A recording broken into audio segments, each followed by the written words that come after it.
Hello, and welcome to a video today where I am having very special guests. If you like fantasy, if you like any kind of real nerddom talk, there is a wonderful channel out there called Geekritique, and I am blessed, as they previously said, to have them on my channel. So we are going to be talking about the upcoming adaptation flood, because what else is there to talk about right now? Not much, because oh my gosh.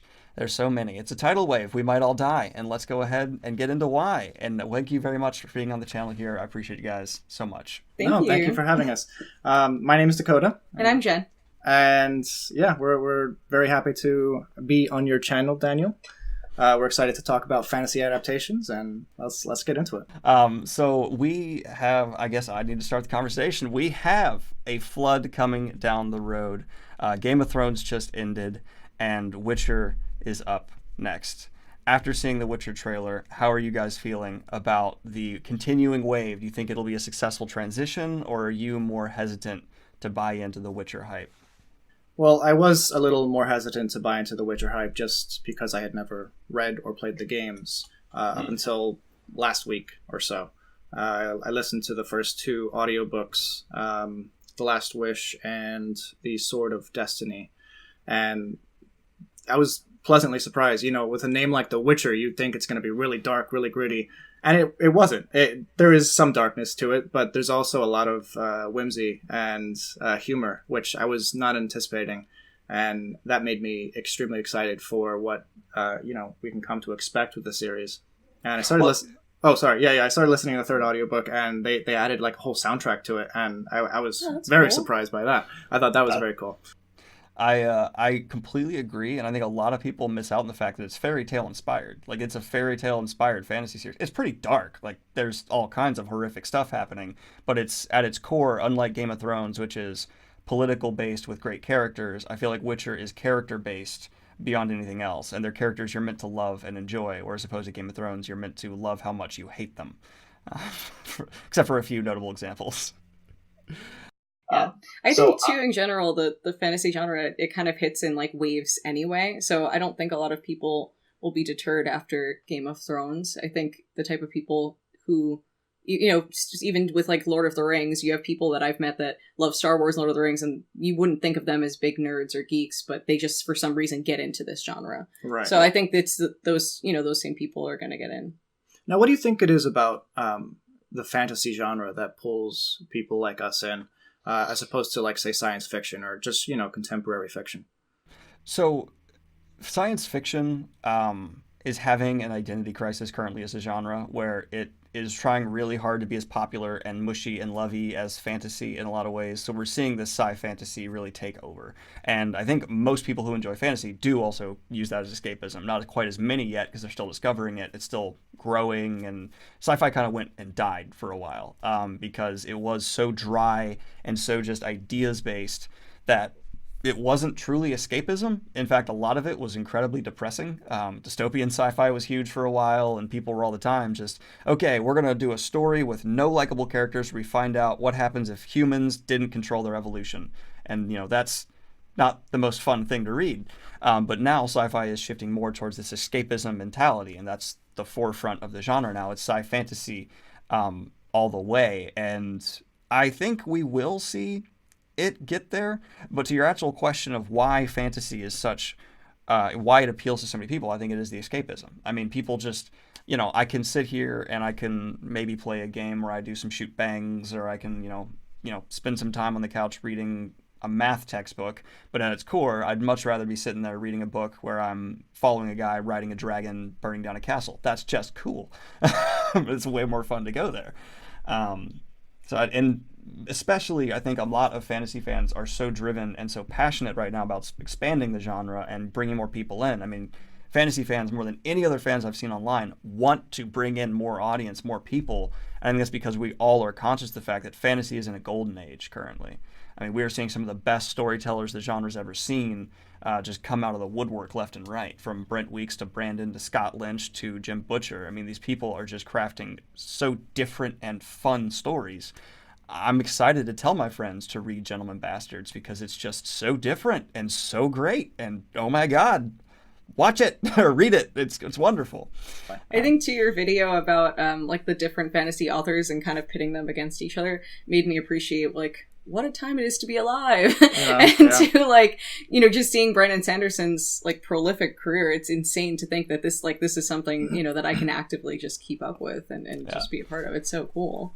I made a video where I asked a question, is Brandon Sanderson the GOAT? And I made it very clear many times in the video, he's not yet. I'm talking about his potential to maybe be. Because he's insane. It's ridiculous. Maybe. Right. And so many people are saying, Daniel thinks Brandon's the best ever, and that's ridiculous. No, I'm not. But I do think it's incredible that we can be in a time where there are people who can be in the conversation for greatest of all time.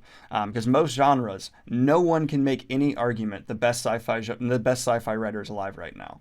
That's not happening. The best were Asimov, Heinlein, you know, those people, they're gone.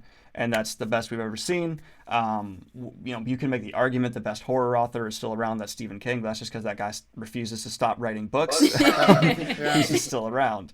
But fantasy right now, I mean, I would love to see someone try to make the argument that one of the best classic fantasy books of all time, Narnia, is anywhere near on the level of a Stormlight Archive in terms of quality of fantasy. I just don't think it is. It's not as original. It's not as fun. It's not as good escapism. And I think that's why we're seeing these books have such incredible sales as well. I mean, it seems like every time a new fantasy book comes out and it's any success, it's #1 New York Times bestseller. It's, you know, every high schooler picks it up. It's just, yeah, it's on that level. And people often don't want to do this, but you have to remember, even things like Twilight, that's fantasy.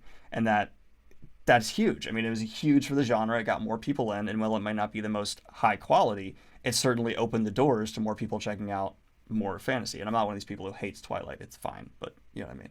I read the Twilight books in high school. Yeah, I think a lot of people did. My college roommate loved them. I think too that like with that comparison to, you know, sci-fi and fantasy, a lot of times with science fiction you lose like kind of the human elements. Where the characters, like you said, just aren't very likable. And like with Game of Thrones, you don't like the characters, but for some reason you can relate to them and love them. And that's what I think I like about like Next Generation Star Trek is you have these, you know, humans in these absolutely ridiculous circumstance, especially for when it came out, but they're just so human. And they even have, you know, what is it called? The thing where they go in and it's like Sherlock Holmes or what is it called? Holodeck. The holodeck. Yeah. They even need entertainment. They need escapism. They even need escapism in the show. I think that's so cool. That's a great point. I never thought about that, but they do. That's wonderful. You know, before our time, like they find that entertaining, you know, and they have all this technology, all these things that they could be doing, and they love like building ships in bottles or like these can't be, you know, they're just still human, and that's what makes the genre interesting, especially with fantasy. Like you said, like you just have this human, and it's like, what if, you know, they could ride a dragon? What if they could do this? And it puts you in that frame of mind, like, what if I was there? As opposed to like something like Gossip Girl, where it's just like everyone's really rich and dramatic, or you know. With science fiction, you said earlier in the discussion that so often, like recently, it's been dystopic and it hasn't been very fun. It hasn't been very hopeful for the future. And I think, as a society, we need hope right now. We need a little hope for the future because it is we are living through, you know, scarier times. So I think people are realizing they need to go back to that model of like, you know, around the time of Battlestar Galactica, after that finished, it pretty much was all like the Sci-Fi Channel just decided to stop doing space sci-fis for some reason for like 10 years. And now The Expanse is back on the air, or is on the air now. And I think we're going back to wanting and appreciating shows like that where there's a little bit of hope for the future, even if it's a little scary. Yeah, and to that same point, I also think there is just this weird fascination with space is taking off again, especially with companies like SpaceX. I think that an inadvertent side effect of seeing humans touch space is now we want more space in our fiction. So I think, you know, I mean, I think Jeff Bezos even has his own personal rocket now. And, you know, if we see people doing that, it's going to make us wonder, well, what if I had a rocket? Sorry. And that's going to cause, you know, that genre to spike again. But I wanted to get back more towards the fantasy adaptation question. Me too, yeah. We totally sidelined that conversation, but it was fun. So Witcher, in terms of mainstream knowledge, is way bigger currently than Game of Thrones was before the show aired.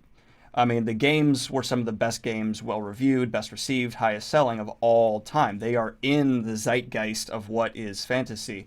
So, because of that initial higher knowledge and the already a wider audience knowing they do like fantasy, do you think there's a higher chance that The Witcher could just propel beyond what Game of Thrones ever was? Or was Game of Thrones just this special flash in a pan?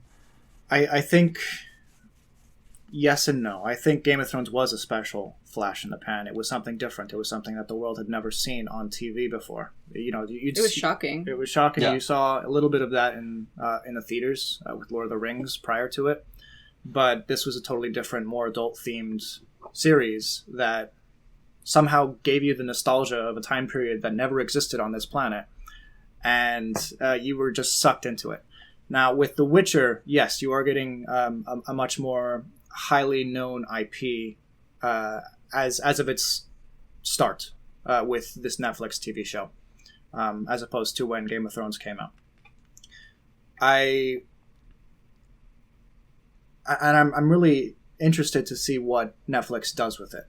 If they can manage that hype, if they can I guess wield that power. But what's cool about Netflix and what's cool with those original series, they're released at the same time. Like all the episodes are released instantly. They're meant to be binged. I think you're going to get a lot more people who actually finish the first season as opposed to people who originally finished the first season of Game of Thrones, just because you don't have to wait week after week. So I think that is a big draw to the Netflix model in general. In general, their shows get finished more than other shows because, week after week you lose interest. Yeah, you do. Well, I don't know if I agree with that. Like, I do and I don't, but I feel like a big part of what made Game of Thrones so special was it created, like, this international conversation. Like, everybody was talking about what they thought was going to happen. With the Netflix shows, you lose that hype. Like, everybody just watches it, and then you get a review. You're getting a review the next day. You're not getting a projection. Oh, but you make it a projection of what the next season is going to be like. Yeah. But with when they give you all the episodes, and I think that was a big issue that I had with this past season of Game of Thrones, because it didn't give enough time to build. They just had these, like, movie length, blocks, and then it was just kind of, it was like, what the heck's going on here? Whereas if they were to release The Witcher, episodes on a weekly basis, you would get that same hype, that international conversation, which draws more people in. Because with Game of Thrones, too, I feel like a lot of people felt like if they weren't watching it, they were missing out. You go to work, everybody was talking about it. Everybody's talking about what's going on. That is a good point. Oh, who's your favorite character? Do you think this person's going to die? Oh my gosh, the Red Wedding. Did you see that? And then you have reaction videos to that. You're not going to get that same concept with The Witcher, since they're releasing it all at once. That's a good point. There's less conversation overall. I think that, like, the need for instant gratification almost, like, stifles the excitement. Now, I'm curious what Amazon is going to be doing with both the Lord of the Rings series, and I believe they're doing Wheel of Time as well, right? Amazon is doing both of those? Yeah, their current model is 8 episodes, and they dump them. They just go, here they go. So I don't know if they'll maintain that, because they haven't had fantasy epics before. There's a rumor going around right now where they're going to have 20 episodes for season 1 of Lord of the Rings. I don't think that's true. That's as many episodes you get as, like, a sitcom for a season. That's a crazy amount of episodes for a season. I think your season of Game of Thrones had, like, 10 episodes. Like, that's it. I think their highest was a little higher than that, but they never got to 20. I don't think. So I'm curious, but it's just too early to call. And I think that will drastically affect the quality of the show. I mean, if they have an 8-episode limit for Wheel of Time, they'll only be able to tell one book at a time. You can't do 2 books of the Wheel of Time in 8 episodes. Not doable. Yeah. So do you think the fact that Amazon's Lord of the Rings series can't use the bulk of the plot from the books will be in any way a detriment to the series? It could be a detriment, or it could be a huge boon. I think people don't want to see the same story again. So that it forces them to go to unfamiliar territory. And from what I've seen, they've brought in some of the best Tolkien heads ever to work on the show, and that's a huge good move. Get people to know what they're talking about, respect the fans. And the Second Age is more magical, which kind of brings up a question I really want to ask you guys. Do you think one of Game of Thrones' big edge was because it was so minimal fantasy? And do you think the fact that things like Witcher, Wheel of Time, and Lord of the Rings have so much more fantasy in them will actually turn off wider audiences? Because they are lots of fantasy, like, you can't avoid it with any of those series. They are orcs, they're Trollocs, they're channeling, they're, medallions that have magical infused powers, and that's just not at the forefront of what the Game of Thrones TV show was. That question reminds me of my mom, because she's a simple woman. I love her very dearly. But she grew up in the Bronx, and when she went to see Star Wars in theaters for the first time, my mom, like, a little kid in the Bronx, watched that film and thought, this is too much. That was her response. She told me she was sitting there thinking to herself, this is too much. What is this? What's going on? And she never watched any of the other films, and she thinks I'm a psychopath. Like, when I was younger, I loved Avatar: The Last Airbender, and she was like, I need to get her to watch, like, drama shows. Like, what is she doing? Like, what's wrong with this kid? She literally just said that to me the other day. She was like, you're watching Avatar: The Last Airbender. I did not know what was wrong with you. You needed a boyfriend. Like, now. So, I don't know. Yeah, maybe the more, like, common folk, that sounds derogatory, but, like, you know what I'm saying, like, people that aren't super into the genre might be a bit turned off. But I think everybody loves fairy tales. I remember talking to a coworker once about Lord of the Rings, and he's just like, is that one where the fairy is able to walk on the snow? And it took me a little bit to figure out what he was talking about, and I realized he's talking about when the nine in the Fellowship are walking up the mountain, and Legolas is just on top of the snow. I mean, that was really cool. It was cool, but, like, he was clearly watching that movie with, like, a big Lord of the Rings fan who had to point it out and say, like, yeah, this is important. See, the elves, they don't have, like, they can distribute their weight, and I don't know. So I think to people who aren't used to that kind of stuff, who don't care necessarily for that kind of stuff, it is going to be a detriment. Yeah, because that's true. People could be watching it and, like my mom, this is just too much. Like, if you're into the genre, you can easily throw your mind into a really creative setting and just roll with it. Whereas some people, they're not used to that kind of entertainment. That said, though, with Game of Thrones, the first season didn't have a lot of, like, the magical elements that fantasy usually has. But as the series went on, you got a little more each season. It was a very slow siphoning. Yeah. I thought it was really interesting, too, that they decided to start that show at the weakest point of that. Well, the series, series. Yeah, at the weakest point of that world's magic. Mm-hmm. So it's an interesting choice. Yeah.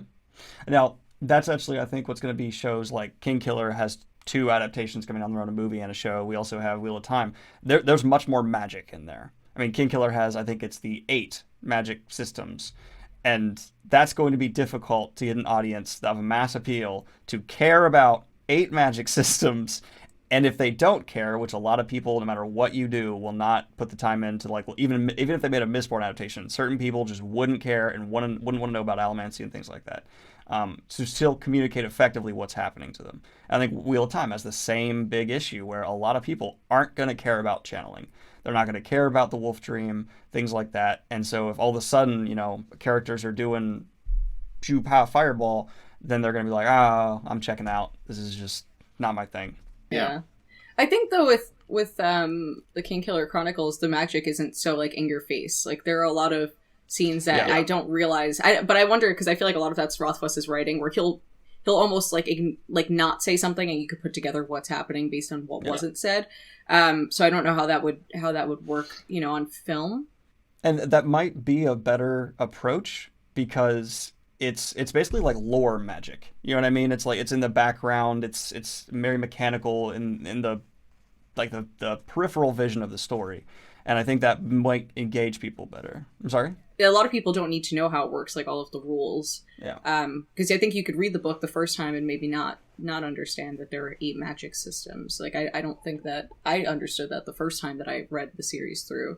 And I think a lot of times people don't need everything, like, spelled out for them. I think with Kingkiller, a big thing's going to be the music, though. Like, that's going to draw in people. That's true. Just in general, I think they're going to be into that. Now, I want to ask you a little bit about Kingkiller. I know we're doing another video on our channel about Kingkiller Chronicle. So if you guys want to check that out, you can go to our channel. But for now, I want to ask, what do you think about, like, how they're handling that franchise?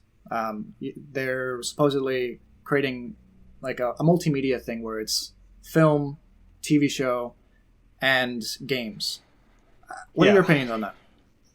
If I was a studio coming in right now, I would not have signed anything until I saw Patrick Rothfuss basically had the next book done.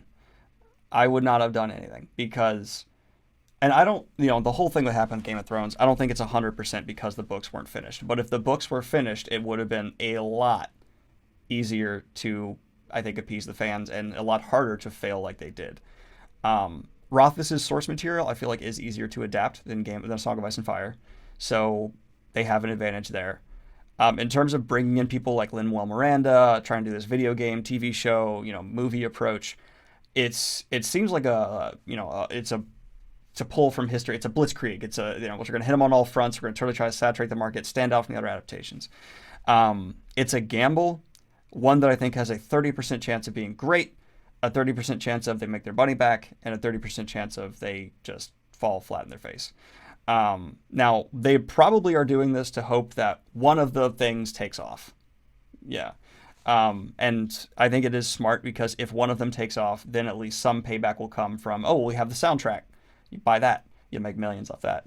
We have if you did the video game, we're going to do more video games. You have the TV show you can go on. If only the movie's successful, movies have the highest return on investment potential if it's a hit. So, there's all that. I'm mainly just, if I was the studio, one, I would tell Patrick he has to be involved with the actual creation process of all the scripts and things like that as possible. And two, show me you actually know how this story ends. Because I don't know if he does, and most of his fans are asking that question right now. So I would say, show me on paper, where all the story beats are going to be. Don't have the book done. I'm fine if you don't have the book done, but just at least show me you have this planned. Because I can't imagine. Can you imagine like sitting there as a scriptwriter, and then you find out that the guy whose story you're trying to tell is like, by the way, I have no idea where this is going to go. So we'll figure it out. Yeah. And I'm sure you've read fantasy books where you can clearly tell this is a great first book, but as soon as you start the second book, you could tell the original plan was scrapped, and he's decided or she's decided to just go a totally different route with the story, and it just throws off your entire flow with the series. Mm-hmm. And I'm hoping that doesn't happen with Kingkiller, obviously. Right. I never hope for a book to be bad. I will never hope for a book to be bad. It's going to be an interesting field to play. And it seems like studios across the board are just whatever IP, grab it, throw it at the wall. Netflix is the most guilty. They are buying anything they can, and they're hoping something's going to stick and give them all their money back. But here's the thing. From a business standpoint, they're not wrong, because that's what you have to do. And if one of those things pays off, you've made all your money back and more from just that one, all those IPs you bought that you now are just sweeping in the trash. Mm-hmm. Yeah, I'm a bit worried about it. I just think it sounded like a lot of different things going on. I just wish that they would just focus, in my opinion. I get what you're saying from a business standpoint, but I'd rather them just do one thing and make it right. Because especially because of the world he's created, super complex. Like just and two, they're basing the show right in like a time that I just don't really care about. The show really supposedly, from what we've heard, is supposed to be prior to the Kingkiller Chronicle, so it's a prequel to an unfinished series, right? Which I think they're probably doing because he hasn't released the third book, so it's like maybe. And the films are supposed to be the actual Kingkiller Chronicle. And I don't know if I would maybe switch that around a little bit, or just one or the other, in my opinion. Having given a lot of thought to it, I would actually say that the books can be adapted into films pretty well without cutting too much. Yes, they're huge books, and yes, there's a lot that goes into them, but so much is the actual narration and like the overture of Kvothe, the narrator. Mm-hmm. So I'm tentative about that one. I'm definitely I think the one I'm most excited right now about is the Lord of the Rings series. I want to see Middle Earth in the Second Age. I think that's such a cool concept. Yeah, without a doubt. Especially with the budget they're giving the show. Holy crap. Mm-hmm. $1 billion over 5 seasons, yeah. I never thought in my lifetime I'd see 7 figures thrown at a show. Sorry, wait, 7? Wait, give me a second. No, sorry. That was embarrassing. 10 figures thrown at the show. Yeah. Yeah, I've definitely seen $1 million thrown at the show. Yeah, I was like, wait, what? And on that note, if you would like to see us continue this conversation and dive in deep to some Kingkiller Chronicles lore, I hope you guys are okay with me ending it here. We're hitting the mark that we said we're going to end it on. So I will go ahead and continue this conversation over on the Geekritique channel, and we will have a video posted there as well. Have a good one, y'all. Like and subscribe to me and them if you have not already. Check the merch. I'll display it down there. And Patreon, all that YouTube stuff. Have a good one. Peace.